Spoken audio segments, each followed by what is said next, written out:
producto científico de ese hongo del género Penicillium generó lo que hoy en día conocemos como antimicrobiano más común, más popular, más frecuente y en realidad más útil, porque como se percató que tenía un efecto contra el Staphylococcus aureus, él finalmente aisló el anillo que tenía esa propiedad, el anillo beta-lactámico.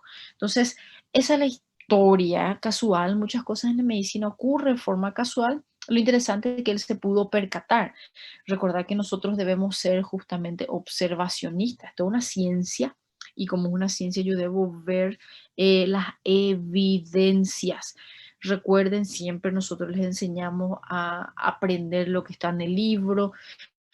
Traten siempre de estudiar y acompañar por allí. A veces yo hablaba de algo, estaba escrito en el slide, propiedad bactericida, por decir un ejemplo, y yo dije, tiene una propiedad bacteriostática, porque de repente uno trasloca palabras y eso no sirve mucho. En la clase el profesor dijo eso, puede ocurrir errores, yo tenía escrito en el slide y simplemente era creo que una filmación inclusive, donde dije lo contrario. Eso puede pasar. Así que traten siempre de ustedes basarse en el libro, esto es como saber qué van a leer y entender un poquitito cómo abordar el estudio. ¿Está bien? Entonces, eso siempre les inculcamos, porque esta semana salió por ahí publicado un artículo sobre la famosa ivermectina y el tratamiento de repente contra el coronavirus. Y yo pienso que personas que desde la fase de formación como médicos aprenden a leer realmente artículos, aprenden a interpretar información científica, cuando ven esas charlataneadas simplemente pasan por alto y ni siquiera se pausan en discutir. Son estudios con 45 personas, eso no es una muestra válida como para hacer aplicación en el mundo que no respeta todos los pasos científicos y entonces no debería ni siquiera publicarse eso. Pero bueno, se publicó y de repente por ahí salen a hablar. Ustedes tienen que tener una base sólida diciendo que un medicamento para ser efectivo no tiene que pasar la curva máxima terapéutica y no volverse tóxico. Entonces, una concentración a la cual yo tenga la efectividad no debe ser jamás pasar la línea de la toxicidad. Recuerden que eso nosotros vimos en farmacocinética y eso volvimos a aplicar un poco cuando hablamos de la SIM en general, de los antimicrobianos, ¿verdad? Hablando de las penicilinas, nosotros siempre, no solo las penicilinas, yo les decía que cuando estudian antimicrobianos deben siempre clasificar por el mecanismo de acción, que son varias formas de actuar. Esto medio coincide con los glucopéptidos, ¿no es cierto? Nosotros hablamos acá de la síntesis de la pared. Recuerda que la pared bacteriana justamente es la estructura que evita esa difusión libre en la bacteria. Si yo voy a destruir esa capa protectora, y entonces la bacteria va a poder inflarse, por decirse así, y eso llevaría a lisis o muerte celular. Entonces, inhibir la síntesis de pared le confiere una propiedad bactericida a los beta-lactámicos. Beta-lactámicos son penicilinas, cefalosporinas, pero como ese anillo beta-lactámico se contiene en otras familias que les voy a contar después. También en algún momento hay que tener en cuenta eso, principalmente con las alergias, si bien no se clasifican como beta-lactámicos, grupos de familias, el Astreonam monobactámicos y los carbapenémicos, también tienen una estructura muy parecida, con un mecanismo de acción similar, entonces de por ahí pueden generar alergia cruzada. Lo que sí genera de forma muy frecuente respuestas alérgicas cruzadas son las penicilinas y cefalosporinas. Por eso se le clasifica y cuando yo hablo de beta-lactámicos incluyo esas dos grandes familias de antibióticos. O sea, grandes familias de beta-lactámicos inhibidores de síntesis de pared, penicilinas, cefalosporinas. Porque ustedes van a leer de repente las penicilinas y acá vamos a ver que son varias generaciones de familias de antibióticos. Dentro de cada generación hay varios antibióticos otra vez, ¿no es cierto? Esas son las penicilinas, igual que las cefalosporinas. Tengo 4 generaciones de cefalosporinas, dentro de cada generación varios antibióticos de nuevo, pero todos comparten el mismo mecanismo de acción y todos comparten una estructura farmacológica similar, por eso tienen el mismo mecanismo de acción, y eso tiene algo negativo, el hecho de que pueden despertar alergias cruzadas. Así que cuando estudio las familias, considero eso. Paciente viene, recuerden que en la historia clínica es como una pregunta robótica, medio que automática que hay que hacer al paciente, qué enfermedad tiene, qué medicamento consume. Yo les hablé y Gabriela les hablaba hablado de las reacciones adversas de los fármacos, de repente reacciones que son hasta de idiosincrasia, no hay cómo saber. Eso le ocurre a un paciente, no hay una explicación científica de acción y reacción, o sea que no es que se activa un receptor de repente, es una respuesta alérgica atípica rara porque tiene un patrón TH diferente linfocitario ese paciente y forma un anticuerpo contra un antibiótico que él reconoce como un cuerpo extraño. Entonces, esa fracción que reconoce el paciente como un cuerpo extraño y genera una respuesta inmune, en el caso puede ser la fracción que coincide en la estructura bioquímica de penicilinas y cefalosporinas, o sea, beta-lactámicos, pero también puede coincidir la estructura bioquímica en otros antibióticos que tienen similar cuerpo, como los monobactámicos, como los carbapenémicos. Solo que monobactámicos, carbapenémicos estudiaremos en otra clase, pero ustedes ya aprendan esa chispita. Comparte el mismo mecanismo de acción, no así como los glucopéptidos que tienen otro sitio de acción dentro de la elaboración de la pared celular, ¿está bien? Pero bueno, en línea general, por más de que comparta el mecanismo de acción, lo hace con forma diferente, o sea, paciente que va a ser alérgico a la penicilina no debería hacerlo a la vancomicina, no al menos por estructura parecida, no va a generar una alergia cruzada. Ahora, si mi paciente, yo le hago la historia clínica y me dice, soy alérgico a la penicilina, prendo mi lamparita porque sí puede ser alérgico a la cefalosporina. Esa reacción cruzada no es obligatoria, pero sí es frecuente. ¿Ok? Ese es más o menos el juego de palabras que el libro tarda 2 páginas en decir, pero es lo que quiero más bien transmitir. Es simplemente proteger a nuestros pacientes que relatan tener esa alergia. ¿Sí? Ellos van a inhibir la síntesis de los peptidoglicanos. Yo les había Oh, hablado que los peptidoglicanos forman como esa estructura esquelética de la pared celular. Entonces, al inhibir su síntesis, no se forma esa pared celular, ¿verdad? Entonces, existen enzimas, interesantemente, que las bacterias forman dentro de lo que habíamos hablado, mecanismos de resistencia. Recuerdan que hablamos del rebote, del cambio de estructura. En este caso, el mecanismo de resistencia general contra los beta-lactámicos es la formación o síntesis por parte de las bacterias de unas enzimas que destruyen el anillo beta-lactámico de los antibióticos. Entonces, esas enzimas se llaman beta-lactamasas, ¿ok? Beta-lactamasas. Entonces, ya guardé beta-lactámicos, penicilinas y cefalosporinas. Beta-lactámicos, inhibidores de síntesis de pared. Beta-lactámicos puede tener en general el mismo mecanismo de resistencia que sería la síntesis por parte de la bacteria de una enzima que destruye el anillo beta-lactámico y entonces por eso se llama beta-lactamasas. Otro detalle importante, que también habíamos hablado un poquito de esto cuando hablamos de generalidades, es que los beta-lactámicos ejercen su trabajo de inhibir esa síntesis de la pared celular en el momento que se está construyendo, formando esa pared celular, no así sobre paredes celulares ya preexistentes. ¿Qué quiere decir eso?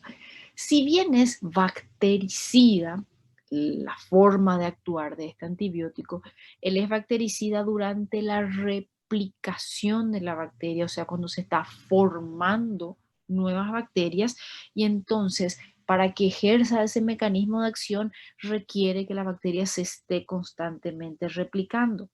¿Por qué tengo que saber de esto? Porque si bien existirán bacterias que tienen la estructura de la pared celular y bien estos antibióticos podrían trabajar, la forma de crecimiento de la bacteria en ocasiones hace que este antimicrobiano no sea indicado.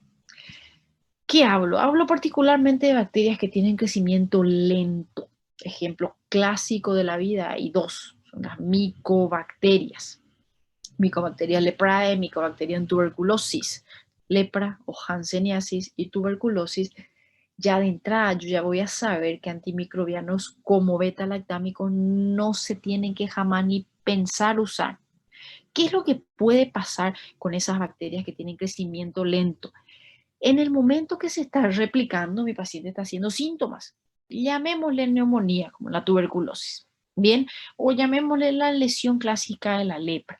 En ese momento que hay más sintomatología, el paciente viene con la mancha en la piel, caso 1, paciente viene con tos y catarro, caso 2, y yo todavía no tengo un diagnóstico etiológico y empíricamente el paciente se pudo haber tomado o se le prescribió por ahí en una SF o SF un antibiótico clásico común como la amoxicilina, que nada más es que una de las generaciones de penicilina, y le pasan ese antibiótico.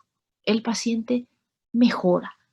Pero la doctora Azul me dijo que estos antibióticos no son efectivos en estas bacterias. ¿Por qué el paciente mejora? El paciente mejora porque esos síntomas más agudos se debían a la replicación activa y ese momento de la replicación puede ser detenido por los inhibidores de pared porque están evitando que se formen nuevas bacterias. Solo que ciertas bacterias tienen fase de crecimiento donde permanecen en reposo las bacterias, donde permanecen metidas intracelularmente dentro de células del hospedero, como macrófagos, o donde permanece en el sitio donde hace más necrosis, como sería el caseum en el caso de la tuberculosis, y esas bacterias no se están replicando.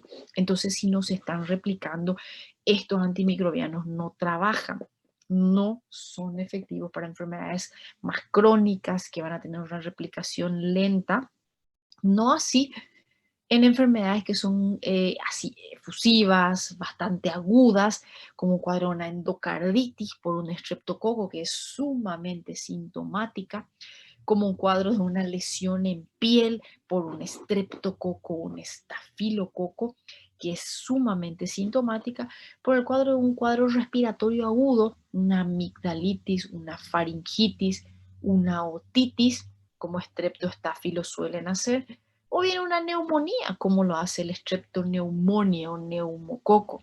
Entonces, esas infecciones que realmente son causadas por bacterias que tienen como característica la sintomatología bien aguda porque se replican rápidamente, ese es el albo de los beta-lactámicos. Primera información. Segunda información, la combinación. Si yo trato de dar doble antibiótico terapia porque el paciente tiene un cuadro muy grave, porque el paciente está séptico, porque el paciente está internado, porque el paciente es inmunodeprimido, llámale Coca-Cola. Por X motivo que le di dos antibióticos y uno de esos antibióticos es nada más, nada menos que un bacteriostático. ¿Qué características tenía el bacteriostático? Él inhibe la replicación. Si yo combino un bacteriostático como el cloranfenicol simultáneamente a la aplicación de la penicilina, que requiere que la bacteria se esté multiplicando, corté el efecto, al menos in vitro, eso es lo que se ve, de ese efecto bactericida de los beta-lactámicos. ¿Por qué? Porque ellos requieren del crecimiento bacteriano. Así que esa interacción puede ser negativa. Me recuerdo que ellos van a ser efectivos tanto en gran positivos como en gran negativos. Fíjense a la derecha, como yo tengo las diferentes capas que tienen los gram negativos, pero yo tengo que en ambos casos, aunque el LPS o lipopolisacárido de los gram negativos le confiere mayor virulencia porque puede desencadenar las respuestas. Se estudió que el LPS desencadena una respuesta citoquímica mayor, el paciente va a estar más grave, cuadros más severos por infección. Aún así, los beta-lactámicos son efectivos porque ellos actúan en ese péptido glicano que va a tener localizaciones diferentes, no importa si es gram positivo o gram negativo. ¿Está bien? Entonces sí son efectivas porque la estructura de la pared celular, si bien es diferente la localización, fíjense que los peptidoglicanos van a estar localizados más cerca de la membrana y en el otro caso más cerca a los polisacáridos, porque la membrana va a tener otra constitución. Igual los beta-lactámicos son efectivos. Además, la síntesis de esa pared celular tiene varios pasos. Nosotros actuamos en el paso final, parecido a los glucopéptidos, allá en el paso o fase 4 de la síntesis de la pared celular. Entonces, les decía que hay otros inhibidores de la síntesis de pared, ustedes ya estudiaron uno, y también existen otros antibióticos que pueden tener la composición del anillo beta-lactámico en su estructura bioquímica, monobactámicos, carbapenémicos. Hoy no les vamos a estudiar a ellos, vamos a hablar de penicilinas y cefalosporinas. Empezar con las penicilinas, ya vimos la historia de dónde viene ese nombre del penicillium, ¿verdad? La sustancia producida por un hongo, el género Penicillium, esa sustancia lisosima, de ahí salen los antibióticos. Las penicilinas, nosotros podemos hablar de penicilina G y penicilinas B, que serían penicilinas llamadas naturales, y después nosotros podemos hablar de penicilinas que son más bien sintéticas o semisintéticas. Tenemos penicilinas de administración oral y parenteral, ¿verdad? La que es vía oral, bueno, vamos a ver que eso tiene una relación con los alimentos, debería consumirse antes. Y el clavulanato, que también van a escuchar en varias oportunidades, amoxicilina, clavulanato, por ejemplo, vamos a entender enseguida qué es lo que hace, por qué esa sustancia le amplía un poco el espectro. Y hablando de espectro, ya les dije que penicilinas en general puede tener espectro contra gram positivos, gram negativos, anaerobios, son antimicrobianos de amplio espectro de forma general, pero cuando se hacen ciertos cambios bioquímicos, porque tiene un anillo de tiazolina y tiene un anillo principal que es el anillo beta-lactámico. ¿Está bien? Hay cadenas diferentes, entonces esas cadenas diferentes pueden hacer que las propiedades antibacterianas sean más potentes. ¿Qué significa todo esto? Yo agarrando el anillo beta-lactámico tengo la mayor potencia antimicrobiana, pero se hacen cambios porque se hacen cadenas diferentes, tiene ese núcleo que es el elemento fundamental, me da la propiedad general de inhibir la síntesis de pared, solo que bioquímicamente, por ingeniería genética, se puede modificar eso y yo qué gano con modificar la propiedad principal. Si yo ya sé que él mata bacterias, inhibió la síntesis o el crecimiento del estafilococo, ¿para qué quiero modificar? Modificando ciertas propiedades, yo le puedo hacer liposoluble, le puedo hacer absorbible por vía oral, le puedo hacer más potente, le puedo hacer que mate diferentes bacterias, o sea, cambiar su espectro. Por eso es que se habla de generaciones de penicilinas y vamos a entender que las generaciones van abarcando diferentes espectros antibacterianos, o sea, diferentes enfermedades, diferentes bacterias. También recordar que ese núcleo es justamente su elemento principal, un núcleo beta-lactámico, y también sitio principal donde trabajan las penicilinasas, porque se rompe ese anillo beta-lactámico, también por eso se llama beta-lactamasas. ¿Quiénes eran las beta-lactamasas? Eran las enzimas que producían las bacterias y como la bacteria produce beta-lactamasa, entonces automáticamente tiene resistencia a los beta-lactámicos. ¿Ok? Ahí ya, sí,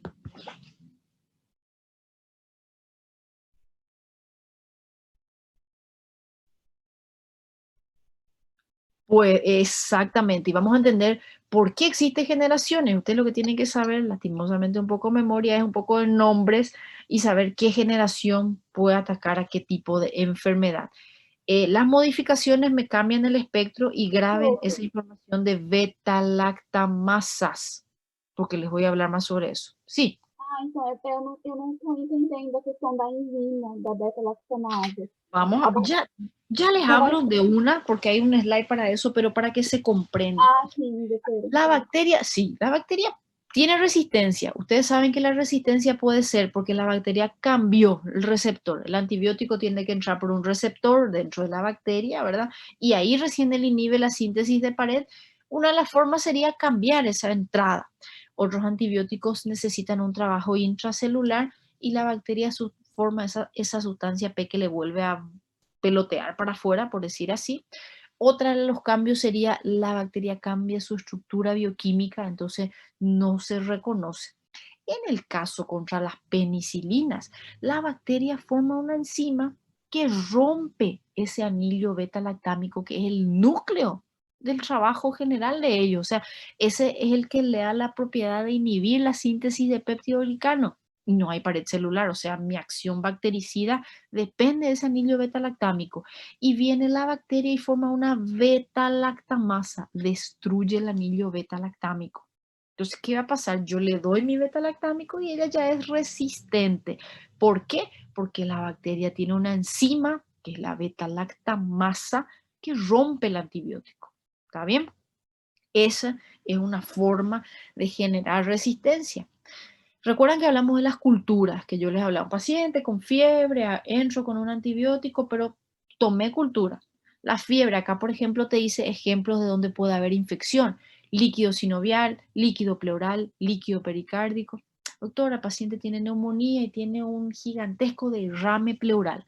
¿Qué hago yo? Pues voy a colectar un poquito de ese líquido pleural, campo, una toracocentesis, que es algo fácil, tengo dos costillas, metí una jeringuita, saqué el líquido, no hace falta quirófano ni nada de eso, y mandé 10 ml de ese líquido para cultura. Retorna el informe. Ah, acá creció una Klebsiella, o un neumococo, una pseudomona, un estafilococo. El germen que sea, una pseudomona, y me informa que ese germen que creció es BLE, B-L-E-E. ¿Qué significa eso? Beta-lactamasa de espectro extendido. Yo jamás puedo medicar ese paciente que tiene un germen BLE con un beta-lactámico. Si yo tengo que él tiene beta-lactamasas para todos los beta-lactámicos, vengo yo y entro con un beta-lactámico, no se va a curar. Esa es la esencia de hacer culturas y hoy en día los antibiogramas, aquel que te da el detallado de qué bicho es el responsable, te informan si el germen produce beta-lactamasas. ¿Está bien? Esos serían los gérmenes obviamente más resistentes. Paciente que tiene una neumonía de la calle no tendría por qué tener un germen BLE. ¿Quiénes pueden tener un germen BLE? Pacientes con infecciones previas, pacientes con internaciones previas, dializados que se van al hospital 3 veces por semana, paciente que tuvo un procedimiento reciente, una cirugía, un cateterismo, una internación, una transfusión, una medicación. Esos pacientes tienen gérmenes resistentes y la resistencia está dada a través de portar la bacteria, la beta-lactamasa. ¿Se entendió la idea de la beta-lactamasa? Sí, doctora. Ok. Vamos con las penicilinas. Son gérmenes que se absorben y se distribuyen, gérmenes, perdón, antibióticos que se distribuyen ampliamente. Esto es importante. Fíjense que ellos llegan en varios líquidos, incluyendo bilis, secreción prostática, LCR, líquido intraocular, o sea, infecciones de cualquier casi localización. Yo puedo usar perfectamente beta-lactámico, penicilinas específicamente, porque tiene amplia distribución. Problemas se eliminan por el filtrado glomerular. O sea que yo tengo ciertas penicilinas donde yo tengo que hacer aquello que hablamos que era el ajuste de la dosis terapéutica para que yo con la misma dosis no me vaya ya en el efecto tóxico. ¿Por qué? Porque mi paciente tiene caída del filtrado glomerular. Entonces ya guardé eso. Vida media puede variar dependiendo de cuál penicilina es. Las penicilinas hablamos de las naturales y a partir de la penicilina natural, que es la famosa penicilina G, tengo la V, recuerden V de vía oral, ¿está bien? Muy parecida a la penicilina G y a partir de ahí hablo de las generaciones. Acá me separa algo muy interesante que tienen las penicilinas, en los antibióticos en general. Fíjense que ahí dice antiestafilococo, antiseudomona. Desde siempre, estos eran nuestros dos gérmenes más temidos en la historia, mi antiestafilococo y antiseudomona. La pseudomonas y el estáfilo son históricamente causantes de los cuadros sépticos más graves. Son los dos gérmenes que más se estudiaron como representación de los dos grandes grupos de bacterias. Cuando yo hablo de estafilococo, hablo de el ejemplo patrón de los gram positivos, tales así, que les voy a escribir un detallito como para que recordemos. Estafilococo es tan importante y tan relacionado con las penicilinas, que yo cuando hablo del estafilococo y del patrón, ¿sí? Recuérdense que los estafilococos ellos pueden tener de repente enzimas propias, eso es algo más de micro, pero hay que recordar, pero el estáfilo coagulasa positivo, el que es más virulento, más peligroso, más agresivo, es el aureus, ¿está bien? Ese estafilococcus aureus históricamente respondía a una penicilina, que vamos a hablar enseguida, que es la meticilina. Por eso esa familia de penicilinas se llama automáticamente penicilinas antiestafilocóxicas. ¿Qué pasó de tanto dar estos antibióticos y no hacerlo de forma correcta? Empieza a aparecer justamente la resistencia. Y por ese motivo pueden leer históricamente que a partir del reporte de la resistencia, los estafilococos se clasifican si son o no son sensibles a esa meticilina. Entonces yo puedo tener estafilococos aureus que sean meticilino sensible. Eso me implica que pueden ser sensibles a las penicilinas y sensible también a otros antimicrobianos como clindamicina. Van a estudiar ustedes eventualmente que existen estafilococos sensibles a las quinolonas y sensibles obviamente a las penicilinas. ¿Por qué? Porque hay una familia de penicilinas que se llama antiestafilococo, representante de la meticilina. Y tan importante es la meticilina que el estáfilo se vuelve a clasificar si existe sensibilidad con la meticilina. Tengo Staphylo aureus meticilin sensible y tengo Staphylo aureus meticilin resistente. Y ustedes ya saben qué grupo de antibiótico voy a usar cuando se trata de un estafilococo meticilin resistente. Hablo de la vancomicina, glucopéptidos en general. ¿Está bien? Entonces, esas serían las penicilinas que son meticilina o antiestafilocóxicas. Asimismo, es importante la pseudomona, por eso existen antibióticos de tipo penicilina que son antipseudomona y ese es el nombre de su clasificación, antiestafilocóxicos, antipseudomónicas. Y yo les aconsejo que para estudiar cualquier grupo de antibióticos ustedes siempre clasifiquen, es útil contra los estáfilos, es útil contra la pseudomona y esa le va a dar una mayor visión de cómo puede ser su espectro. Claro, no solo es estáfilo y pseudomona todo lo que hay en el hospital. Siempre que yo estoy hablando de gérmenes más agresivos, necesito un antibiótico de mayor espectro y a partir del cambio semisintético del anillo beta-lactámico, yo hablo de una subfamilia de amplio espectro. Entonces, hablamos de penicilinas naturales, biosintéticas y semisintéticas. La natural, la penicilina G, y dentro de la G yo tengo la sódica, la potásica y la benzatínica, famosa benzetacil, que le dejaba a las personas con un hueco ahí en la nalga para toda la historia y el dolor que se siente tipo un mes después de aplicarte, ¿verdad? Esa es la penicilina G. Primera penicilina, primer grupo de antibiótico y sí, súper efectiva.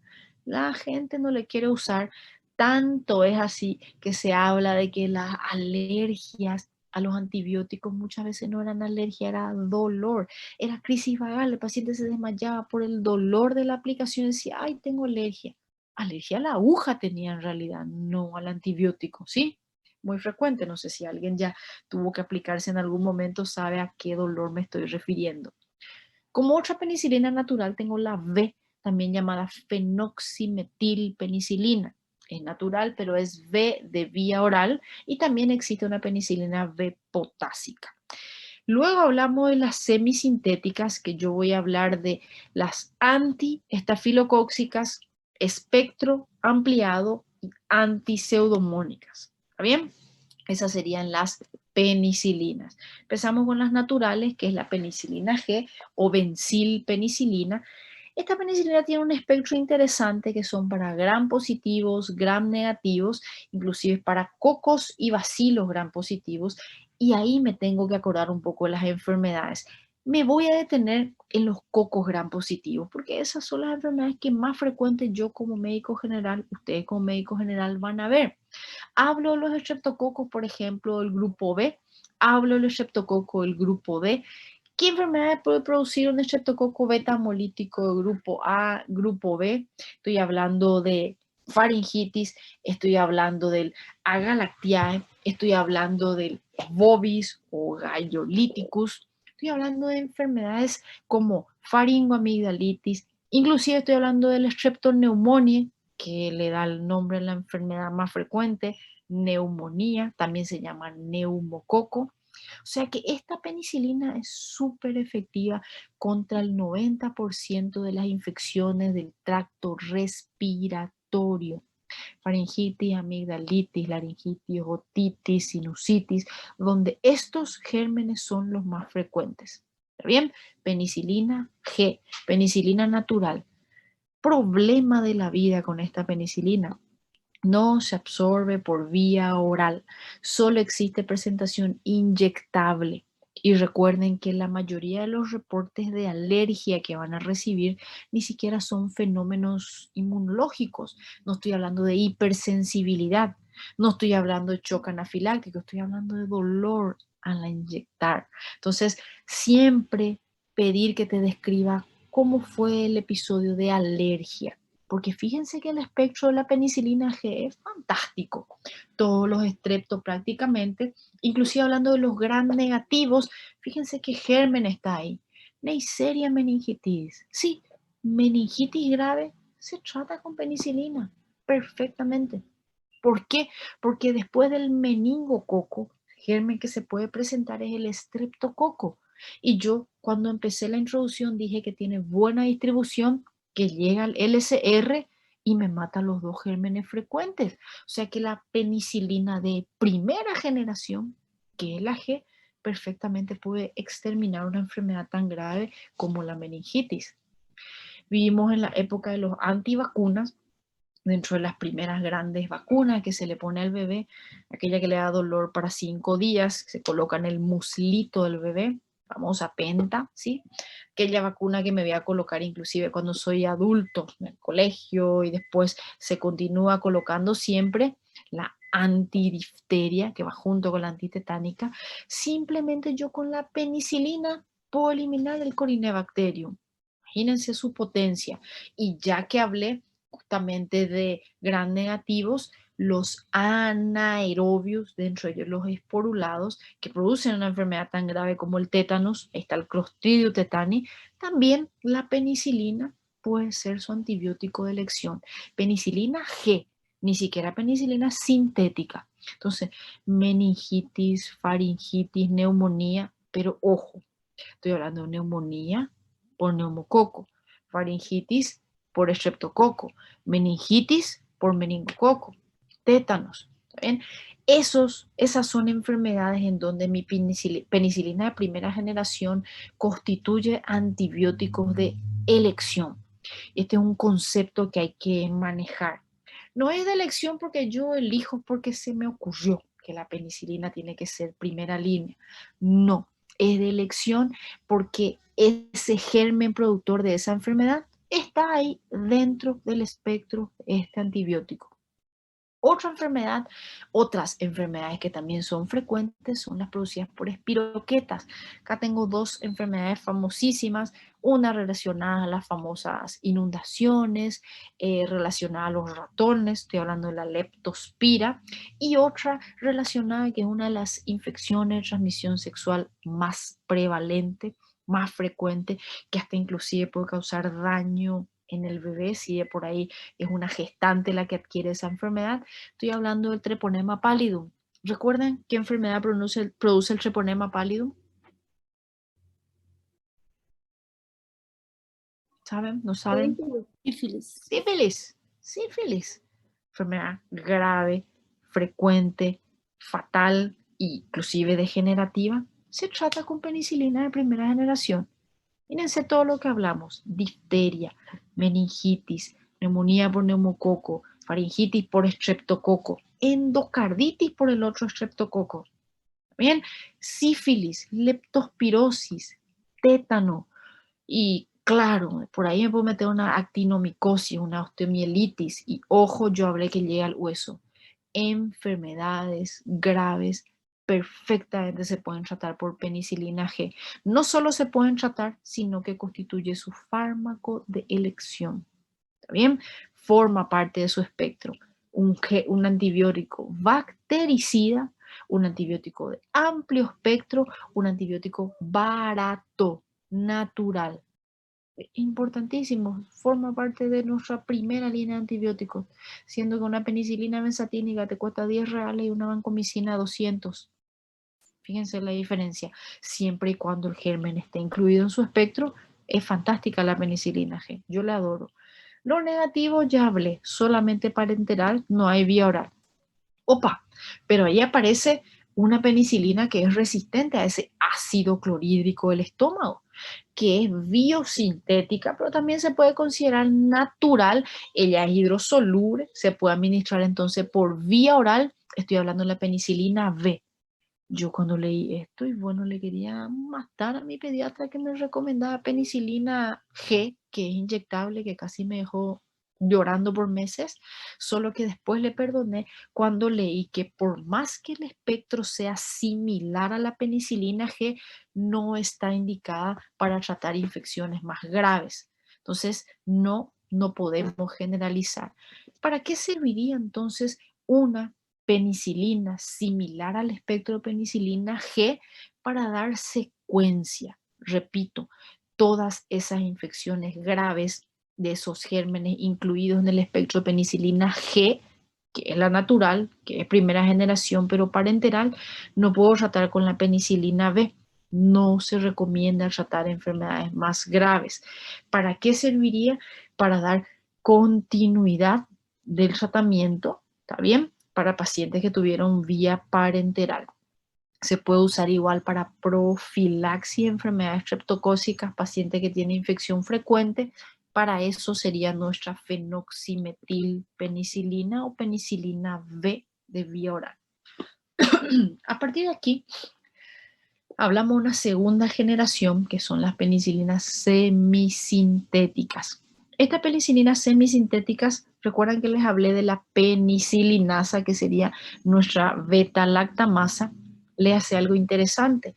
Las penicilinas semisintéticas son penicilinasa resistente. Le adoro. A partir de ese cambio, las beta-lactamasas no le matan a esta familia semisintética, pero ¿qué pasó con el cambio? Se redujo el espectro. No es activa contra enterococos, no es activa contra listeria, no son útiles contra gram negativos. ¿Qué pasó? No le matan la beta-lactamasa, ellas son penicilinasa resistentes, pero le reduce su espectro. Y le reduce no solo a gram positivos nada más, subdivide otra vez. Dentro de los gram positivos le deja contra Staphylococcus aureus. Entonces, por eso las penicilinas semisintéticas también se llaman penicilinas anti-Staphylococcus aureus. Ventaja: son resistentes a la penicilinasa. Desventaja: el espectro un poquito más reducido. son exclusivamente antiestáfilos. Aquí tengo la meticilina. Tan importante este grupo de penicilinas, vuelvo a reiterar, que los estafilococos se clasifican. ¿Le mata esta penicilina o no le mata esta penicilina? Esa es la clasificación oficial de los estáfilos. ¿Son meticilin sensible o son meticilin resistente? ¿Está bien? Acá mis representantes más comunes, la oxa y la dicloxacilina, son antiestafilococos.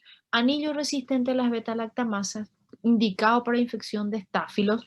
La diferencia entre la oxa y la dicloxa es que una es vía oral y la otra es vía parenteral. Bien, dentro de las semisintéticas tengo después las antiestafilococos, amplié un poco mi espectro. Vuelvo a repetir, penicilina G, penicilina B. Semisintética tengo antiestafilocóxica, oxadicloxa. Después de esa tengo espectro ampliado, o sea que salté arriba otra vez de las antiestafilocóxicas y acá tengo las de espectro ampliado que también son aminopenicilinas. O sea, amplié más mi espectro. ¿Por qué amplié? Me recuerdo que las que eran penicilinasa resistente, qué maravilla, pero era solo antiestáfilo. Así que yo preciso ampliar ese espectro, que sea otra vez útil contra gram negativos, ¿no es cierto? Que sea útil contra enterobacterias. Y acá tenemos la de espectro ampliado, representante principal, ampicilina, amoxicilina. Y estos son los antibióticos que van a vivir con ustedes. Si ustedes van a tener que elegir un grupo de antibióticos para casarse con ellos, elijan los beta-lactámicos. Hasta que venga el día una persona que le diga, hola, soy alérgico a las penicilinas, y ahí nos jodimos. Ahí hay que volver a estudiar las otras clases de los otros compañeros, ¿sí? Mientras tanto, van a elegir los beta-lactámicos. Ampi-amoxi. Ampi-amoxi es la maravilla. ¿Por qué? Porque eso le da básicamente a casi todas las enfermedades más comunes. Incluye cepas sensibles de enterobacterias. Fíjense quién: Shigella, Salmonella, Helicobacter pylori, Escherichia coli, Proteus mirabilia, Haemophilus influenzae. Bien, indicaciones entonces de ampi-amoxi. Les repito, yo les adoro. Haemophilus, Streptopiógenes, Streptoneumoniae. ¿Y qué enfermedades causan eso? Sinusitis, otitis, exacerbaciones de pacientes que tienen bronquitis crónica, los asmáticos, los EPOC que pueden tener bronquitis crónica, la epiglotitis, allí yo puedo tener Haemophilus influenzae. Entonces, las aminopenicilinas o penicilinas de espectro ampliado me cubre perfectamente esa infección de vías superiores. Ventaja: una posología más cómoda que la anterior y en este caso se puede administrar por vía parenteral, y la amoxicilina también la tengo por vía oral. ¿Dónde más pueden trabajar? Infección de vías urinarias, meningitis que son causadas por listeria, streptoneumonia y meningococo. Neumococo, meningococo, listeria. La listeria no es un germen frecuente en la meningitis, pero es un germen que yo tengo que tenerle aquí detrás de la oreja cuando un paciente mayor de 60 años que me hizo meningitis, cuando un paciente diabético que me hizo meningitis, digo, opa, esa meningitis no es por neumococo, por meningococo como el resto. Esta meningitis es por listeria. Tan importante así es la ampicilina que cuando hay un paciente con meningitis y yo no tengo cultura, le tengo que poner ampicilina si estoy sospechando que pueda ser por listeria el cuadro. Forma parte del protocolo. Repito, los antibióticos que ustedes van a leer, primera línea, antibióticos de elección, no es porque se le ocurrió a alguien, es por un motivo. En el caso de la meningitis en adultos, en diabéticos, es por la listeria. ¿Ok? Infecciones por salmonela. Hoy en día con la exigencia, obligatoriedad de lavado de las manos, aunque siempre le miro mal al guardia cuando tengo que entrar ahí en la facultad, porque uno ya se sube esa escalera, ya llega con Disney y hay que lavarse las manos, ya que uno se olvida, y le miro un poco mal, pero me lavo las manos de todos modos. Ese lavado de manos ayudó a eliminar muchísimas infecciones intestinales, entre ellas la salmonela. Bien, siguiente grupo de penicilinas. Repito otra vez. Sí, sí, te escucho yo.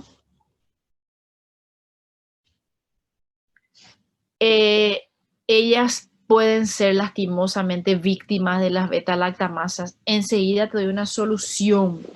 Enseguida te doy una solución, ellas no son resistentes. Las que son resistentes son las penicilinas antiestáfilo. La ventaja de ser resistente a antibeta-lactamasas le dio la desventaja relativa que fue la reducción de espectro y se quedan exclusivas para los estáfilos. Dije relativa porque, bueno, no voy a usar una oxacilina en un paciente que yo estoy sospechando que tiene diarrea por otro germen que no va a ser estafilococo, una diarrea. ¿Está bien? Entonces no le voy a poner oxacilina, que es una antiestáfilo, que es una resistente a beta-lactamasa. Voy a usar la oxa en una infección de piel que yo pienso que sea estafilococo. Ahí uso la oxa. En una endocarditis, que 90% de las veces el germen más frecuente es el estafilococo. Ahí uso la oxa. Opa, no respondió a oxa, no respondió. Y es un estáfilo. ¿Qué pasó? Era un estáfilo resistente a la meticilina, o sea, resistente a oxa. Siempre graben esa pulga, no es que todos los estáfilos se mueren con la penicilina antiestáfilo. Ventaja de la vida, son resistentes a beta-lactamasa, no así la amoxi. La amoxi ampi, ventaja de la vida, amplio espectro, pero no son resistentes a las beta-lactamasas. ¿Está bien? Sigo acá con espectro amplio y después de las aminopenicilinas tengo las carboxipenicilinas. Dos representantes que tienen que saber cavernicilina y más que todo la ticarcilina. Ticarcilina. Fíjense, de repente él tiene menos actividad contra algunos gérmenes, pero contra el resto sí tiene más actividad, porque principalmente a partir de acá son antiseudomónicos. Y no trabaja bien contra gran positivos de repente. No tiene aquella efectividad que tenía la AMPI y la MOXI contra streptoneumonia, streptogalactiae, streptopiógenes. No tiene esa efectividad contra gran positivo, pero fíjense, son muy efectivos contra gran negativos. Entonces yo tengo que escoger mi escenario. Ahí yo tengo un paciente internado que empezó después de 10 días de internación a hacer fiebre, fiebre, fiebre. Tengo un paciente que se quemó, que está ahí, perdió la piel como capa protectora. Ese paciente va a tener un gran negativo, certeza. El otro paciente que tiene 10, 15 días lleno de catéteres, la UTI, por ejemplo, va a tener un gran negativo, casi certeza. En esos pacientes yo elijo este espectro. Bacteriemias, neumonías graves, quemaduras, infección urinaria. Hay un micrófono abierto, por favor, si pueden apagar. No me sale cuál es. Ok, entonces les decía, y lo interesante, pacientes con una condición predisponente como los neutropénicos. ¿Quiénes son los neutropénicos? Que no tienen neutrófilos. ¿Quiénes no tienen neutrófilos? Que se sometió a quimio, por ejemplo. Esos pacientes, este es el grupo. Esos pacientes son la cara a la infección por gran negativos. Este es el grupo. ¿Está bien? Espectro ampliado, carboxi, espectro ampliado, ureido. Entonces les dije de las carboxi, ticarcilina. Anoten eso, ¿está bien? Ticarcilina. Vuelvo otra vez a repetir, penicilina G, benzatínica, sódica, potásica, más que todo la benzatínica, ¿está bien? ¿Qué pasa con la sódica y la potásica? Son intravenosa y la benzatínica solo intramuscular. Penicilina G, penicilina V corta, que era vía oral. Después espectro ampliado, aminopenicilinas, amoxi y ampi. Espectro ampliado, carboxi, que ya son antiseudomona, ahí tengo ticarcilina. Espectro ampliado, que es mucho más activo contra la pseudomona y además de eso es activo contra el enterococo fecalis. ¿Dónde se va a presentar eso? Pacientes sépticos, pacientes graves, pacientes con infecciones nosocomiales, pacientes que son sometidos a quimio, pacientes con sobreinfecciones bacterianas. ¿Quiénes tienen sobreinfección bacteriana? ¿Quiénes tienen infecciones graves o resistentes? Pacientes que llevan varios días. Diabéticos, ancianos. COVID. Paciente con COVID tiene ahí un virus que detonó el pulmón, se quedó 10 días y se murió de un choque séptico por bacteria.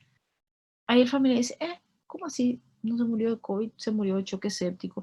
Y si no se murió de COVID es porque el oxígeno y el respirador le ayudó, pero se murió de choque séptico porque la inmunidad se fue al piso y se metieron gérmenes tan agresivos como una pseudomonas. Ahí yo tengo que prender mi lamparita y decir, opa, estoy sospechando una infección grave, estoy sospechando una pseudomonas y pensé, penicilina antipseudomonas, no era penicilina G, no era AMPI, no era amoxi, antipseudomonas, ticarcilina, pero la que es mucho más efectiva, piperacilina.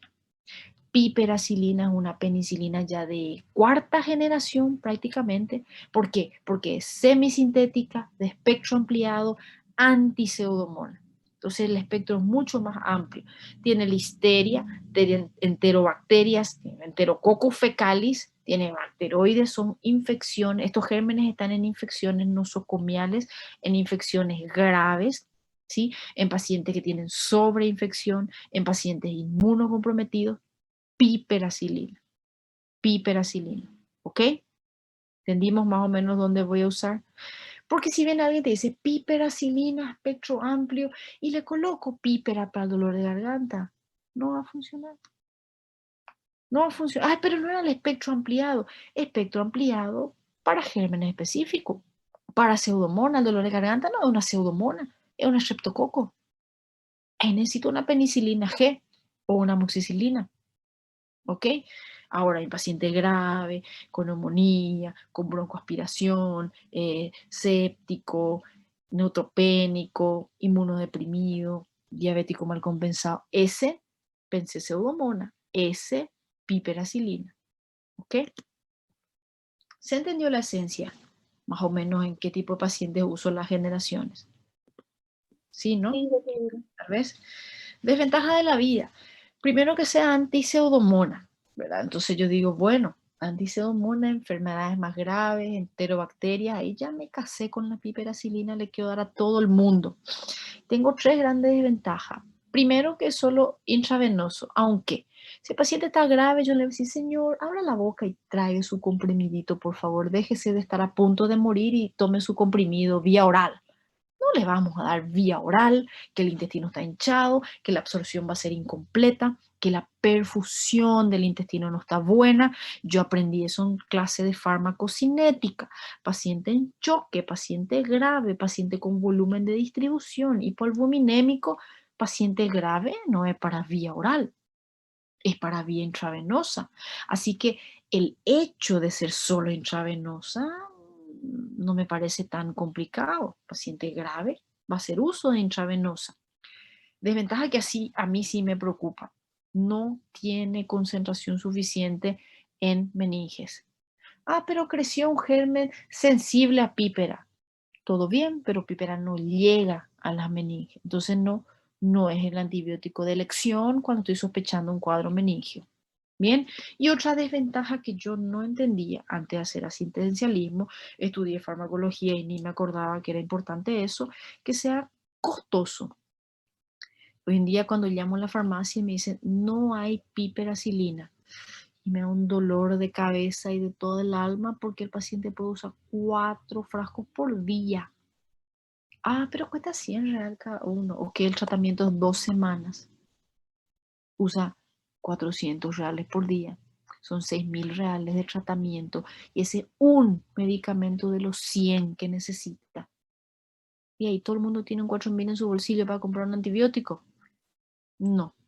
Entonces, sí, el hecho de que sea costoso es relevante para su utilización realmente. ¿Ok? En general, las penicilinas son los antibióticos más utilizados. Ahí cuando me preguntan, ¿cuál es el antibiótico que más alergia produce? Y la respuesta es medio fácil. ¿Cuál es el antibiótico que más se utiliza en el mundo? Las penicilinas. Primero que se descubrió, espectro amplio, buena distribución, buena llegada, buenos estudios comprobados. Entonces, constituyen fármaco de primera línea en muchas enfermedades. Yo no voy a entrar con vancomicina. Muchas veces yo entro con penicilinas, la mayoría de las veces, los pacientes de inicio. ¿Está bien? Entonces, penicilinas, antibióticos más utilizados, reporte de alergias más frecuente. Las alergias pueden ser inmediatas, raro, pero puede ocurrir ahí en media hora alergia. Las alergias pueden ser demoradas, rarísimo es el choque anafiláctico, menos el 1%, 0,2%, y la muerte es 0,01, uno en cuántas miles de millones de personas que van a recibir, que van a tener alergia. ¿Está bien? O sea que dentro de la estimación de alergia, esas son las cantidades de otras personas que van a fallecer por un choque anafiláctico por penicilina. ¿Qué es lo que puede pasar? Y te puede pasar las ronchas, la hipersensibilidad, eso sí te puede pasar de cualquiera de los tipos, tipo 1, 2, 3, 4, nos habrá hablado Gabriela al respecto, ¿verdad? Te puede dar todos los tipos de hipersensibilidad muy frecuente con las penicilinas. Y ustedes saben que esas son respuestas de tipo B. ¿Qué significa eso? Esas alergias no son dosis dependientes. Esas son respuestas de tipo inmune donde yo necesito exposición para mi memoria inmune y entonces allí voy a generar hipersensibilidad, tipo de alergia más frecuente en las penicilinas. Doctora, ¿qué significa todo eso? Que yo tuve que tener contacto inicial y después voy a hacer la alergia. O sea que si yo tomé una vez y no me hizo nada, no impide que la próxima vez que tome me salgan ronchas. Porque usted pregunta, ¿tiene alergia? Te dice, no, ya tomé penicilina y no me hizo nada. Perfecto, te doy penicilina. ¿Puede aparecer la alergia? Sí, puede aparecer. Nunca está de más explicar al paciente, señor, tiene un antibiótico y usted controle si por ahí aparece algún rash o algo, porque ya metió en su cabeza que ya tomó antes, toma ahora y no es ese el problema. Opa, la exposición desencadena la hipersensibilidad. Puede pasar que un día tomé, no pasó nada, volví a tomar y aparece la alergia. Claro, esa es la hipersensibilidad. Puede sí pasar. Primer punto. Segundo punto, no es dosis dependiente. No, no y no. ¿Qué es eso, doctora? Y que yo tomé un comprimido porque me dolía la garganta y el otro se aplicó un frasco entero porque tenía una neumonía. Los dos pueden tener la alergia de todos modos. ¿Por qué digo esto? Porque se puede hacer la famosa prueba de la penicilina y diluyen un ml con no sé qué y le gotean acá en el ojo y esperan a ver si le da una alergia o le aplican un poquito debajo de la piel. Esa alergia que va a presentar el paciente puede ser casi la misma que hubiese presentado si ya se aplica de una vez la dosis. La aparición de la alergia no es dosis dependiente, sí podría serlo la intensidad. Aún así, no se demostró. O sea, lo importante es saber que un paciente que yo le estoy haciendo una prueba de alergia, perfectamente puede hacer un choque anafiláctico. No es hacer una prueba de alergia, es dejarle sentado ahí en el puesto y ni mirarle. Si yo estoy haciendo eso, tengo que tener todos los elementos necesarios para intubar si hace falta el paciente que me hace una alergia. O sea, un test de alergia es la misma cosa que agarrar y tomar penicilina y poder desencadenar alergia. Y yo nunca tuve, no significa que no la puedo tener. Esto va para todos los antibióticos, pero más hincapié en penicilinas porque es donde generalmente se hacen las pruebas de alergia, porque es lo que más se consume, es lo que hablamos. ¿Está bien? Ya les hablé del dolor, duele mucho en las aplicaciones de depósito intramuscular. Hoy en día no, hoy ya viene con lidocaína, que es un anestésico local. Casi no hay mucha molestia, pero cuando es solo el antibiótico, sí duele mucho en la aplicación y muchas veces la alergia puede ser que el paciente se desmayó de dolor, no porque fue alérgico. Segundo evento, las disbacteriosis. ¿Escucharon hablar de disbacteriosis? ¿Sí o no? Eso está tan popular hoy en día, es el cambio de la flora bacteriana. ¿Está bien? La flora, la microbiota, entonces le va a eliminar a la flora intestinal. ¿Y qué hago? Los famosos probióticos. Me va a ayudar. Sobre crecimiento, como yo eliminé la flora, puede crecer una bacteria extra y acá puedo generar una colitis, ¿está bien? Por hongos, por otras bacterias. Resistencia, ya habíamos hablado que la administración repetida puede hacer que la bacteria se entrene y entonces hacer una resistencia o la bacteria ya tener justamente la producción de beta-lactamasas considerar que si mi paciente está medicado con beta-lactámico y no respondió, puede haber resistencia. Primero. Segundo, estafilococos que sean naturalmente resistentes a la meticilina, los coagulasa negativos. Entonces, es un estafilo meti-R y eso debe medicarse con vancomicina, no con justamente las penicilinas. Y muchísimo más raro es la toxicidad directa. ¿Qué cosa es la toxicidad directa? Daño, por ejemplo, al hígado, daño a los riñones, etcétera. Puede producir una insuficiencia renal. Siempre recordar que tengo que mirar el clearance, aclaramiento, función renal. Hay que pedir, doctora, pero vino por una infección del corazón. Tiene endocarditis, le estoy haciendo antibiótico. ¿Y para qué le pido una función del riñón? Porque el riñón está normal. Me recuerdo que yo debo ajustar la dosis de mi antibiótico para evitar el efecto nefrotóxico. ¿Ok? Me salté aquí un slide, no sé dónde estaba, pero bueno, ya les hablo de todos modos antes de nuestra pausa, lo que serían los inhibidores de beta-lactamasas, IBL. ¿Qué son los IBL? Hablamos de las beta-lactamasas que producen las bacterias. La penicilina puede ir asociada a un inhibidor de beta-lactamasa.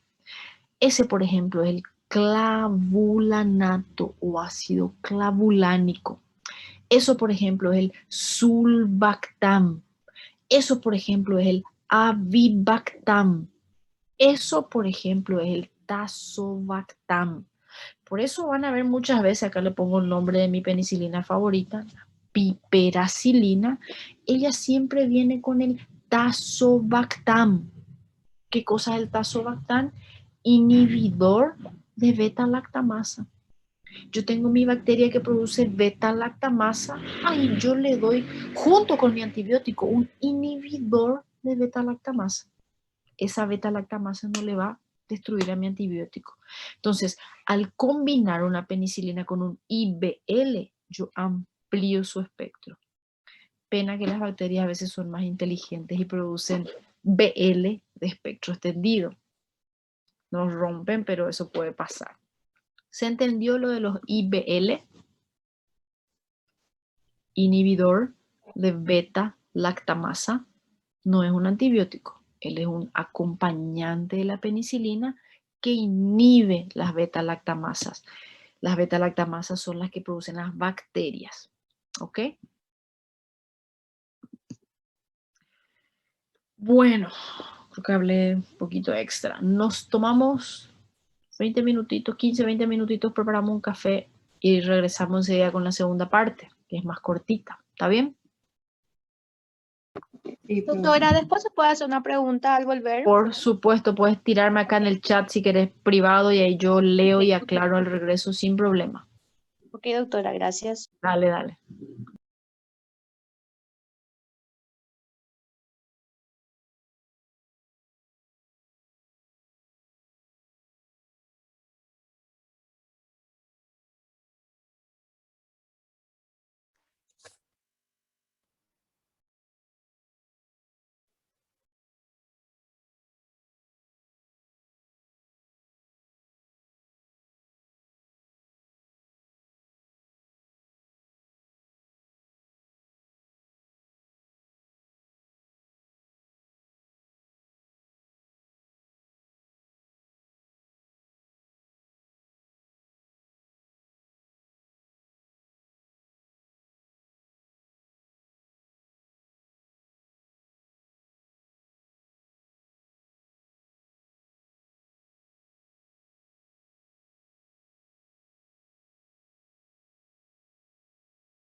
Hola, gente linda.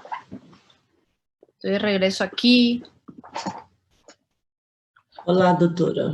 Hola. Ay, qué cara de sueño, voz de sueño. Voy a leer un poquito una pregunta aquí. ¿Alguien quiere un cafecito? Bueno, ampicilina se puede combinar con ticoplanina, el tratamiento de la meningitis, el mismo mecanismo de acción, y ahora la ampicilina y vancomicina se puede combinar. Sí, se puede combinar, porque aunque tengan el mismo mecanismo de acción, ¿qué es lo que pasa?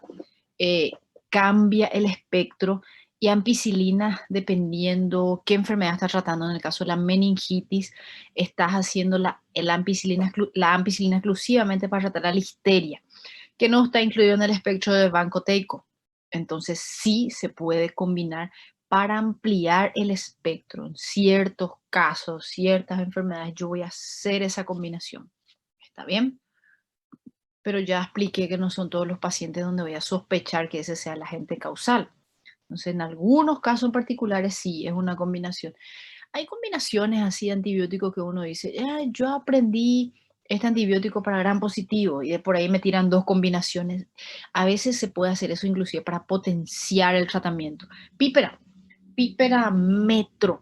Metronidazol es un antimicrobiano para anaerobios, pero tiene una muy buena distribución abdominal. Cuando yo tengo un foco séptico de origen abdominal, paciente grave, utilizo una penicilina de 4ª generación, piperacilina, con tazobactam, por ejemplo, que les decía que es un IBL, inhibidor de beta-lactamasas, IBL.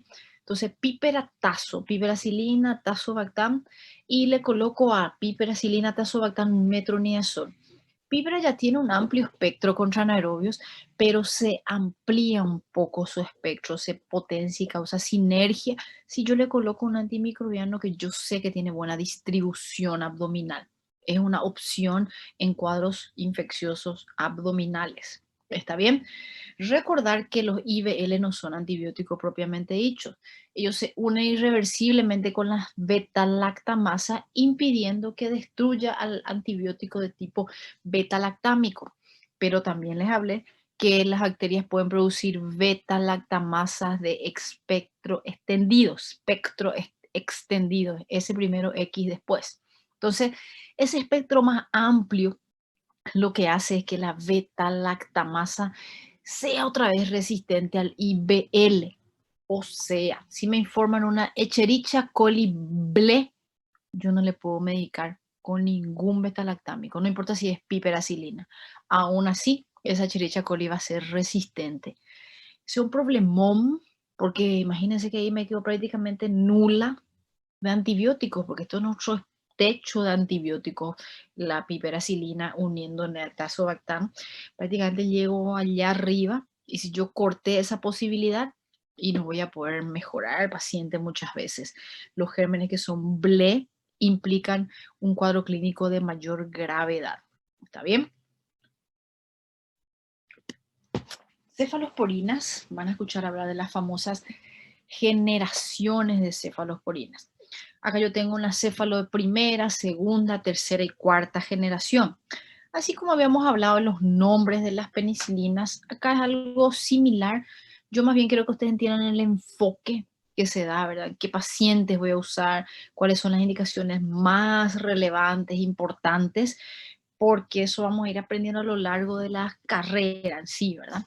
Mismo mecanismo de acción de las penicilinas, en general son de primera línea en varios tipos de infecciones, meningitis, y acá algo más interesante, muy parecido a lo que me preguntaron recién. Recién me decían, ¿será que se puede hacer una penicilina con una banco? De repente tienen un mecanismo de acción parecido. Y acá yo voy a hacer una cefalosporina con banco que constituye el tratamiento de primera línea, más que todo en pacientes adultos. Por más de que yo hablé que la penicilina G tiene una buena llegada, la penicilina G a veces voy a reservar para pacientes en casos especiales. Los niños, por ejemplo, donde no puedo usar estos antibióticos, los recién nacidos, los pequeñitos, y entonces ahí voy a usar la penicilina G. Pero para un adulto, ya una de las cefalosporinas constituye de primera línea para ciertas afecciones como la meningitis. Si hablo de tercera, cuarta generación de cefalosporinas, parecido cuando hablé de ticarcilina, de piperacilina. La tercera y cuarta generación, respectivamente, son para enfermedades más graves, son para bacteriemias, infecciones nosocomiales, pacientes sépticos. La céfalo yo tengo vía oral y vía parenteral. Amplia distribución, se unen a proteínas, ¡pum! Prendí mi lamparita de distribución cuando hablé de farmacocinética. Los pacientes que pueden tener eventualmente hipoproteinemia, pacientes internados crónicos, pacientes desnutridos, pacientes posoperados, pacientes graves, pacientes sépticos, posquimio, esos pacientes no van a tener una buena distribución de las cefalosporinas por su hipoalbuminemia inherente a su condición más grave. ¿Está bien? La metabolización es hepática y la eliminación, tengo algunos que se eliminan por bilis y otros que se eliminan por orina. Y a veces el hecho de eliminarse por la bilis, bien, porque me da buena llegada, una infección biliar, el paciente tiene una colangitis, una colecistitis, y ese antibiótico constituiría entonces primera elección para el tratamiento. ¿Ok? Reacciones adversas, acá empiezo al revés, primero las reacciones, después le voy a dar las especificaciones de las generaciones.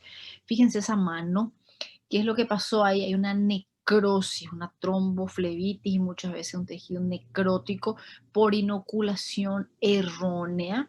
¿Está bien? Muchas veces puede ser que se escapó de la vía, entonces mucho cuidado cuando voy a hacer un goteo de antibióticos de mayor espectro, que las vías recomendadas tienen que ser bastante permeables, porque si se mueve, puede pasar en niños, de repente puede pasar en ancianos con excitación psicomotriz, se desplaza y gotea el antibiótico debajo de la piel, puede causar una necrosis. Colitis pseudomembranosa. Colitis pseudomembranosa es causada por un clostridio, un anaerobio que está en nuestro intestino, el difficile. El clostridio difficile, él habitualmente no causa infección. ¿Cuándo él va a causar infección? Cuando yo tengo que ocurre un cambio de mi flora intestinal. Se muere mi flora saprofítica y se muere entre comillas, ¿por qué? Porque estoy usando un antimicrobiano de muy amplio espectro y eso favorece que crezca, que prevalezca y que el paciente pueda tener un crecimiento, una infección por el difícil. ¿Qué es lo que pasa?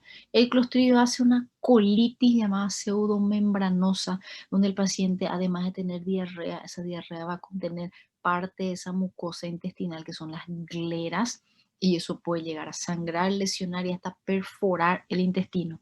Detiene el tránsito, o sea, un paciente tiene diarrea, pero no solo diarrea con un estado toxo-infeccioso grave, distensión abdominal, dolor abdominal, peritonitis en ocasiones y se termina muriendo por la complicación abdominal. ¿Consecuencia de qué? De la disbacteriosis cuando mi antibiótico es de muy amplio espectro. Eso sería la colitis pseudomembranosa. ¿Está bien? Bien, contraindicaciones, acá yo le pondría entre paréntesis, digamos que relativa. No necesariamente todos los pacientes que hacen alergia a las penicilinas automáticamente son alérgicos a las cefalosporinas. No. Entonces, si yo tengo una condición donde el paciente tiene un cuadro clínico, está empeorado, y yo le hice una penicilina y no hay respuesta, yo puedo entrar con una cefalosporina de tercera generación, por ejemplo, y él recibió una amino como AMPI con un IVL, ampisulbactam, por ejemplo. Estaba en una neumonía, eso es fantástico. Le mediqué con ampisulbactam, no mejoró. ¿Qué hago yo? Entro después con una cefalosporina. Y sí, se puede hacer eso. ¿Qué pasa si el paciente tenía indicación de inicio de una ampicilina y yo no puedo hacer porque el paciente es alérgico? Se puede realmente dar entrada con una cefalosporina, está bien, pero siempre hay que tener una precaución. Si el paciente hizo choque anafiláctico, no se recomienda. Directamente busco otra alternativa. Las generaciones tienen que ver con lo siguiente. Primero con el espectro. A medida que avanza, amplía un poco el espectro. Y después, claro, por la forma que ellos fueron apareciendo en el mercado, porque se fue sintetizando, etc. La primera generación es activo contra gram positivos, algunos gram negativos. Se usa bastante en infecciones de piel, puede atacar neumo, no tan frecuente, Estáfilo, streptos, sí, infecciones más bien de piel, o sea, cortes, heridas, de repente alguna lesión como algo impétigo, eso puede llegar a ser útil la cefalosporina en esos casos de primera generación, pero su utilidad frecuente en la aplicación clínica es como profilaxis quirúrgica. ¿Recuerdan cuando habíamos hablado que es profilaxis? Es dar un antibiótico antes que yo tenga un cuadro infeccioso instaurado, en un momento donde yo sé que el paciente se va a exponer a una bacteriemia, se va a exponer a una contaminación bacteriana. Eso sería la incisión de la piel.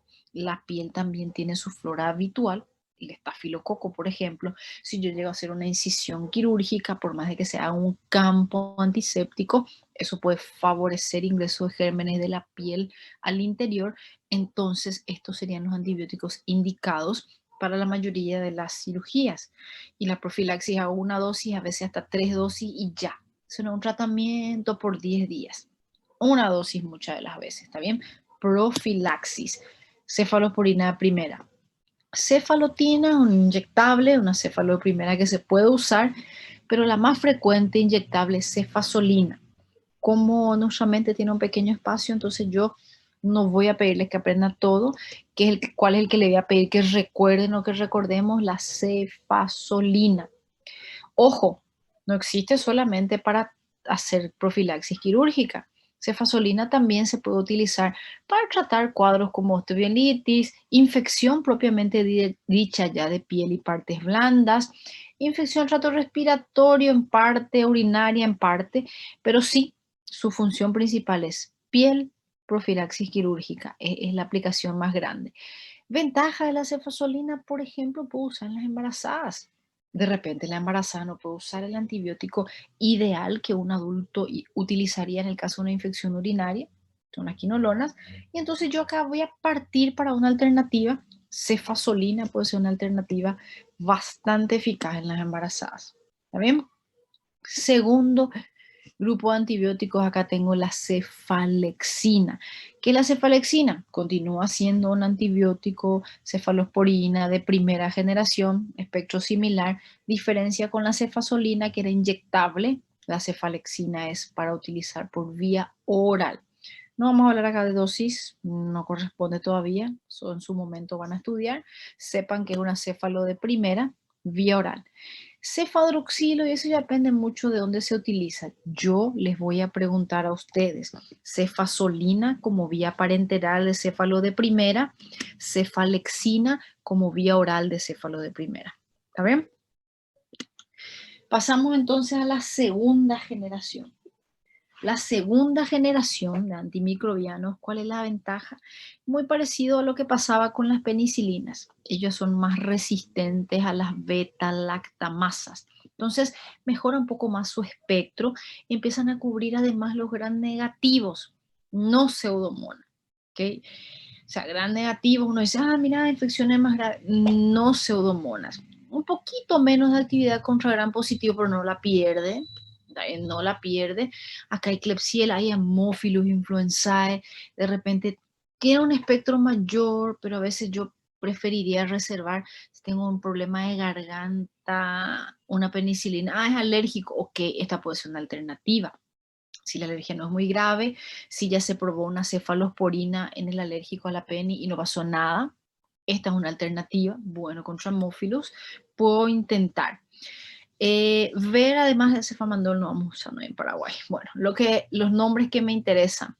Cefamandol es vía parenteral, pero yo les voy a presentar una cefalosporina de segunda que yo tengo ambas vías, que es la cefuroxima, es lo que se comercializa habitualmente, es nuestra céfalo de segunda de mayor utilización. Y me gusta algo de la cefuroxima porque ella también tiene una indicación en profilaxis quirúrgica, pero específicamente de cirugías torácicas. Entonces, cuando yo tengo un paciente que va a someterse a una cirugía torácica, una cirugía, me acordé de cefazolina. Hay algunas particularidades, la torácica, la ocular, el sistema nervioso, de repente sus profilaxis son diferentes. Acá la de tórax usa cefuroxima, primera ventaja. Segunda ventaja, voy a utilizar en pacientes que tienen inclusive infección de respiratorio baja, trato respiratorio bajo, neumonías. Bien, entonces tiene un espectro mayor, repito, continúa siendo esencial, ideal, primera línea, amplia, moxi. Opa, apareció el alérgico, ok, voy a partir para cefuroxima. ¿Es alérgico a los dos? En una otra clase les doy otra alternativa, ¿está bien? Cefuroxima hay vía oral y vía parenteral, esa es la ventaja. Bien, partimos para la tan famosa tercera generación de cefalosporinas. Y la tercera generación fue así como que lo máximo. El paciente tenía una neumonía y yo pensaba, céfalo de tercera. Meningitis, donde ellos constituyen fármaco de elección, pensaba céfalo de tercera. Infecciones graves, infecciones hospitalarias, ingresos, paciente con múltiples focos porque se distribuye súper bien. Llegan líquidos corporales, llega infección torácica, abdominal, piel, partes blandas, colecciones, sistema nervioso central, tracto respiratorio alto y bajo. Las céfalo de tercera son nuestra salvación. Así como yo lo estoy presentando, probablemente presentaron otros profesores de fármaco y tal es así que el alumno salió aprendiendo de todo lo que se habla en la clase. Bueno, las céfalo de tercera tienen amplio espectro, buena llegada, fácil difusión, de repente se utilizan pacientes más graves. ¿Qué pasó? Empezaron a usar cefalosporina tercera para todo.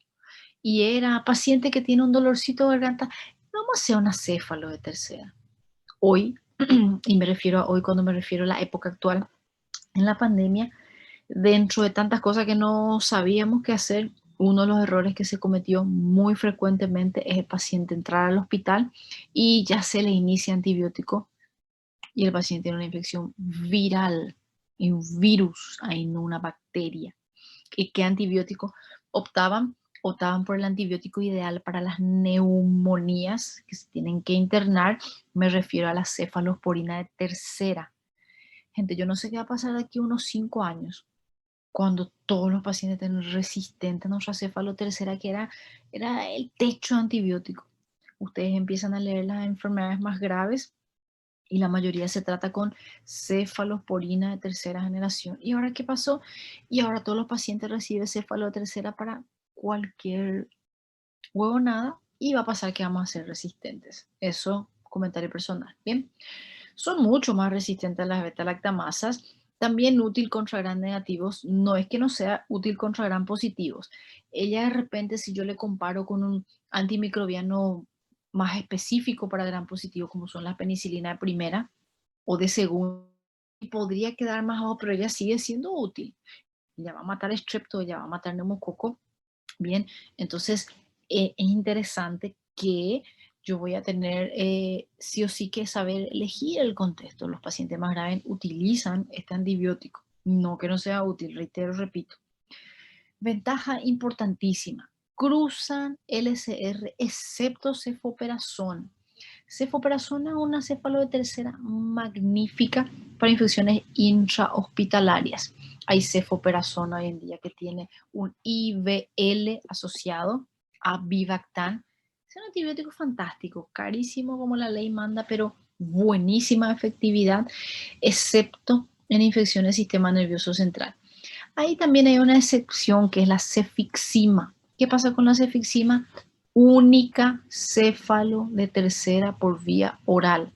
Ah, un super espectro.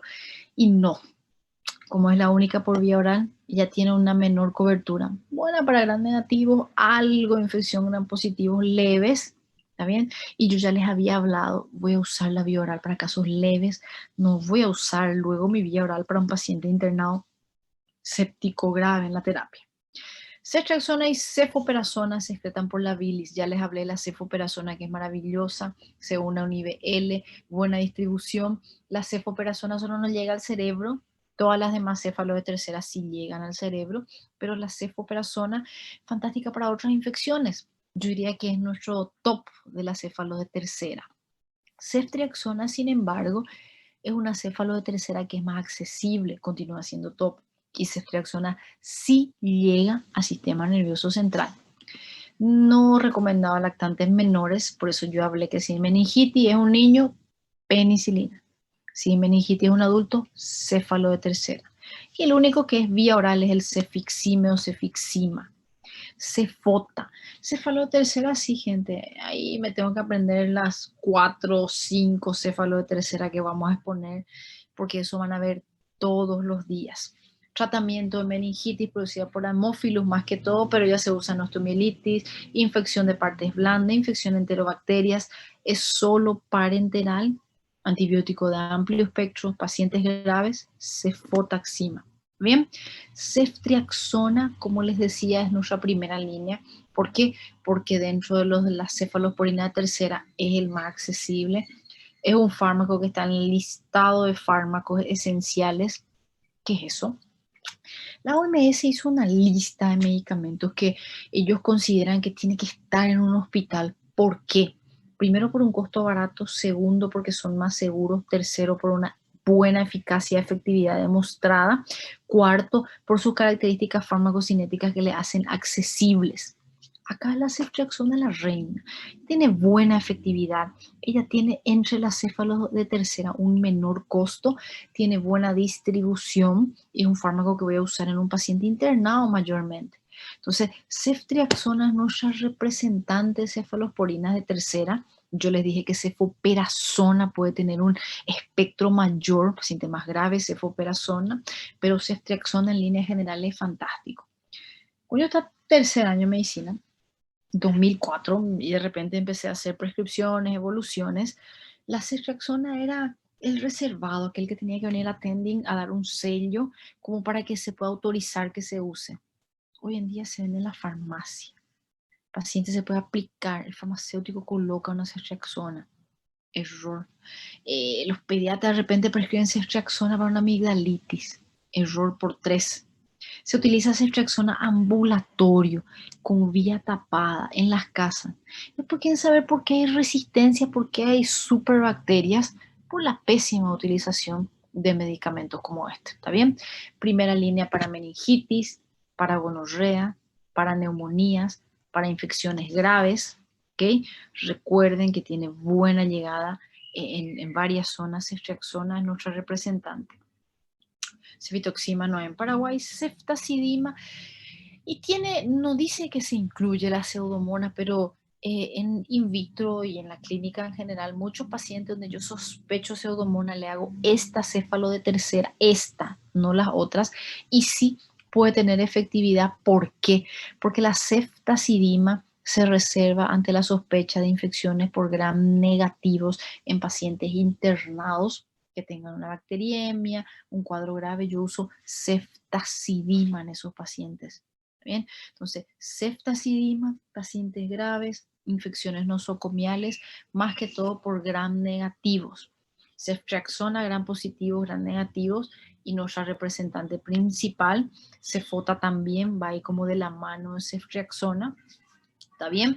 Desventaja de repente de lo del sistema nervioso central, pero entonces me quedo otra vez con ceftriaxona y nuestra cefoperazona, que va a ser representante principal de la tercera generación en cuanto a espectro.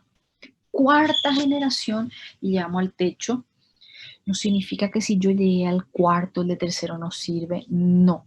Una cefoperazona, una ceftazidima, una ceftriaxona son techos top de antibiótico terapia, y hablo de cualquier tipo de infección. ¿Está bien? Pero el paciente de repente está peor. Yo sospecho un cuadro séptico por gram negativos, mucha sintomatología. Y ahí sospecho que se metió uno de mis enemigos gram negativos, pseudomonas. Paciente grave, paciente en shock, paciente en la terapia intensiva, paciente con varios días de internación, infección por gram negativos, resistente intrahospitalaria. Cuarta generación, también buena contra gram positivo, opa, mejor que la anterior, y contra enterobacterias, neumonías, infecciones graves. Jamás inicio un cefepime, jamás inicio, repito, jamás inicio, y dije 3 veces, si dije 3 veces, puedo preguntar en el examen, ¿está bien? Jamás inicio de entrada cuarta generación de cefalosporina. Este es mi último recurso. Ahí yo veo al paciente que tiene cefepime de entrada. No, este es un paciente que ya está grave. Este es un paciente que está falleciendo. No significa lo siguiente: opa, recibí en mi guardia, y yo soy médico de guardia, la UTI. este paciente y le pongo de entrada, gente, yo le puse de entrada en la UTI, ese no es su entrada al tratamiento. Viene el paciente con la neumonía, tos, catarro, y ahí le tiran cuarta generación. No, eso no es de entrada. Ah, pero un paciente ya recibió antes, ok, puede tener entonces un criterio de resistencia si recibió hace menos de 3 meses, otra. Ahí se justifica, pero nunca de inicio, voy a colocar este más fuerte solo para cubrir. No, es nuestro último recurso, cefepime, ¿está bien? Cefepime, entonces, o cefepima, es un fármaco que le voy a administrar por vía intravenosa solamente, pacientes sépticos, pacientes con bacteriemia, varios focos, recuerden que hay mucha o múltiple distribución y ojo, detallito, aún así, nuestro fármaco de elección en la meningitis es la cefalosporina de tercera, es la ceftriaxona. Aún así, muchas veces en la endocarditis, cuando ya estoy sospechando un cuadro, es la ceftriaxona de elección. Aún así, en las neumonías, el paciente ingresa, no está séptico, no está grave una neumonía, es la ceftriaxona, que es de tercera generación. Yo le dije que la representante de la tercera es la ceftriaxona. No crean que porque esta es cuarta, él va a ser de inicio en las enfermedades. Él es mi último recurso, tiene un buen espectro. Y eso con las cefalosporinas. Nosotros vamos a tener una clase de monobactámicos, yo les voy a hablar mucho más del Astreonam, pero en general acá ya dice como un resumen, no hay vía oral, buena concentración en muchos lados, no se usan infecciones por gram negativos. Me frenó muchísimo, así que nunca va a ser monoterapia, ¿está bien? Esto es un fármaco que se usa para potencializar, voy a potencializar con penicilina semisintética, Ampiastreonam, por ejemplo, Clindaastreonam, por ejemplo, potencializa o directamente Vancoastreonam para atacar un gran positivo. ¿Y para qué tengo que saber entonces este fármaco? Porque ya es una alternativa para los pacientes que son alérgicos a las penicilinas. Repito, esto es una pincelada. La misma cosa con carbapenémicos, esto por si lean con relación a estudio de beta-lactámicos. Carbapenémicos son en general cuando tengo enfermedades por gérmenes que son multiresistentes. Otra familia. Hoy me interesa penicilinas, cefalosporinas.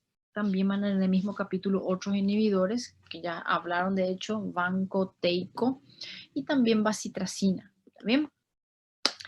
Entonces, ¿qué vimos hoy? Vimos beta-lactámicos, hablamos del anillo beta-lactámicos, fármacos inhibidores de la síntesis de pared, derivan de un hongo, y hablamos de penicilinas naturales, semisintéticas, ¿cierto? Las naturales, penicilina B, penicilina G, benzatínica, procaínica. Entonces, hablamos de sódica, potásica, que también es el nombre que va a recibir. Penicilinas que ya son semisintéticas, las que son resistentes a las penicilinasas, hay meti, me tengo que acordar, estáfilo meti sensible, estáfilo meti R, por ser penicilinasa, por ser antiestáfilo. Ahí está nuestra oxacloxa y dicloxacilina, segundo. Tercera familia, espectro más extendido, hablamos de las aminopenicilinas, ahí le tengo AMPI y AMOXI. Este cuadro puse para repasar los nombres, no es para que ustedes sepan cuánto por ciento se une a la proteína. No, no, eso es lo que yo les voy a preguntar particularmente, ¿está bien? Es para los nombres. Bien, después de las aminopenicilinas, AMPI, AMOXI, tengo mis penicilinas espectro más ampliado. Ahí tengo carboxi y ureidopenicilinas, picar, pípera.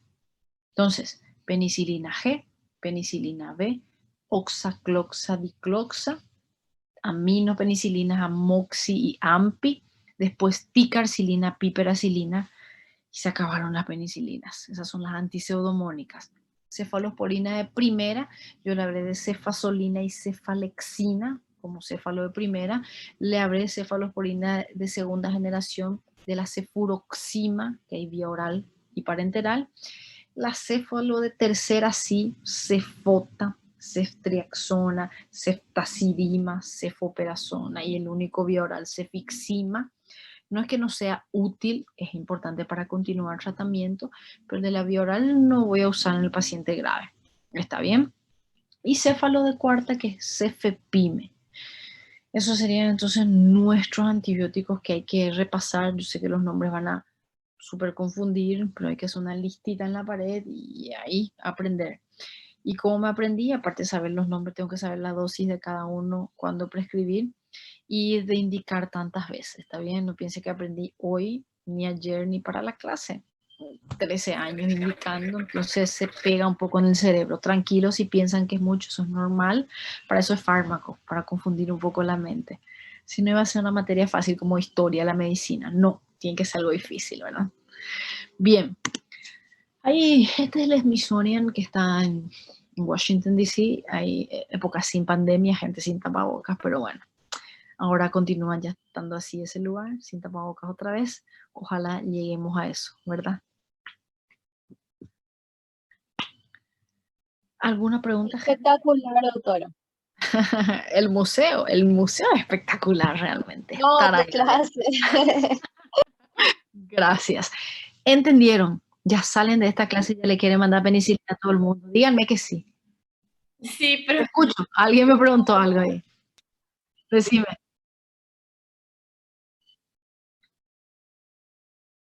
Asociado para potenciar efectos con gran positivo, con Clinda, con Banco, con AMPI.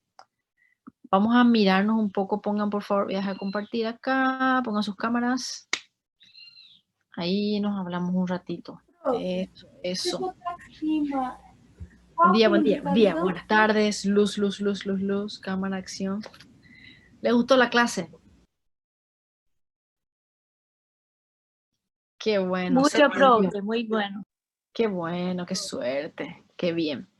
Entonces, ¿verdad que todo el mundo ya escuchó hablar alguna vez en su vida, por lo menos de amoxicilina, escucharon hablar? Puede ser que nunca escucharon hablar de amoxicilina. Si por ahí algún papá, alguna mamá, los pediatras aman ceftriaxona, piensan que es el caramelito, más o menos. No le digan a los pediatras que dije eso porque no me van a querer, pero es así. Así que traten de no prescribir antibióticos sin necesidad. La ceftriaxona yo le tenía ya en el techo cuando empecé a hacer práctica médica. Y de repente ahora ver que se prescribe para cualquier cosa, medio que es un poco triste, ¿verdad? Cefoperazona es antibiótico caro, pero es fantástico.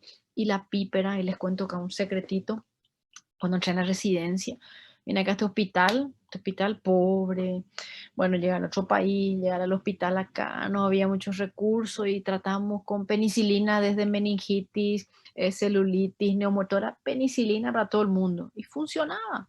Te iba en gineco y estaba recibiendo penicilina a la embarazada, en pediatría, penicilina a los niños y bien, antes de ver la cuestión de las resistencias, todo tranquilo. Se llego a la residencia como el primer día, voy allá, yo había trabajado, atención primaria, tenía un posgrado, algo entendía un poco más de medicina, no era que salí de la facultad y me caí en la residencia. Tenía algo y todo trabajo, de emergencia, al menos experiencia. Llego allá, le veo a la paciente y digo, esta paciente tiene resistencia, blancos altos, sigue con fiebre, 4 días de antibiótico. Epa, este antibiótico no está trabajando. Ya me sentía ahí la mejor alumna de fármaco, más o menos. Descubrí que el antibiótico no funcionaba. Me voy allá para mi superior, que era superior porque era R2, pero era como 3 años más joven que yo. Respiré profundo porque es horrible pedirle consejo a alguien más joven, pero era mi superior, era tipo el cuartel, ¿verdad? Entonces, vaya, permiso, doctora, y no entendía nada ella, yo sí entendía, pero ella no, pero bueno, hay que fingir que era humilde, está cruzando ahí mis dedos, me picaba todo hasta el dedo de mi pie. Y le dije, doctora, este paciente está mal nuestro antibiótico, vamos a tener que hacer probablemente un antibiótico de mejor espectro. Y me dice, sí, está bien, cambiale. Y yo, bueno, le voy a cambiar. Y ahora, Dios mío, yo ya sabía que tenía que cambiar, ahora, ¿qué le coloco? Y si otra, ¿qué sugerís que le podemos poner al paciente que tiene AMPI y no mejora? Me dice, colócale piperatazo. Yo, Dios mío, ¿qué es eso? Eso es un robot, eso es un bicho, eso es una caja, eso es una sala especial, eso es un código. ¿Qué significa piperatazo? Y como le pregunto, sí, claro. Ya está el libro de infecto, puede buscar la dosis ahí y controlar su perfil renal para ver si necesita ajustar.